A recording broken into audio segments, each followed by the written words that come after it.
Hi hello buddies, இன்னைக்கு நம்ம சிம்பிளான லஞ்ச் ரெசிபி தான் பார்க்க போகிறோம். காலிஃப்ளவர் ரைஸ் எப்படி பண்ணலான்னு பார்க்கலாமா? ஃபர்ஸ்ட் நம்ம ஸ்டவ் ஆன் பண்ணிவிட்டு பேன் வச்சுக்கலாம்.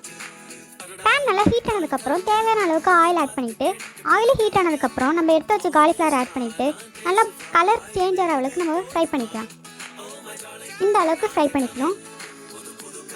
ஃப்ரை பண்ணதுக்கப்புறம் அதே பேன் ஆயிலில் 1 டேபிள் ஸ்பூன் சோம்பு, ஒரு வெங்காயமும் நம்ம கொஞ்சம் கலர் சேஞ்ச் ஆகிற அளவுக்கு வதக்கிக்கலாம். இந்த அளவுக்கு வதக்கினதுக்கப்புறம் நான் இதில் ஒரு தக்காளி, ஒரு பச்சை மிளகாய் ஆட் பண்ணுறேன். ரெண்டுமே நல்லா வதக்கிக்கலாம். இந்த அளவுக்கு வதக்கினதுக்கப்புறம் நம்ம இப்போ மசாலா தூள் சேர்த்துக்கலாம். நான் இன்றைக்கி தேவையான அளவுக்கு உப்பு, மஞ்சத்தூள், 1 டேபிள் ஸ்பூன் மிளகாத்தூள், 1/4 டேபிள் ஸ்பூன் தனியாத்தூள் ஆட் பண்ணிக்கிறேன். அண்ட் மசாலாலாம் பச்சை வாசனை போகிற அளவுக்கு நம்ம வதக்கிக்கலாம்.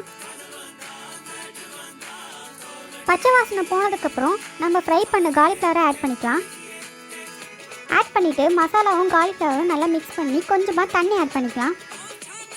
இது கொஞ்ச நேரம் நம்ம ஸ்டவ்லேயே வச்சுருக்கலாம். இது எல்லாமே கொஞ்ச நேரம் ஃப்ரை ஆனதுக்கப்புறம் நம்ம எடுத்து வச்ச ரைஸ் ஆட் பண்ணி நல்லா மிக்ஸ் பண்ணிக்கலாம்.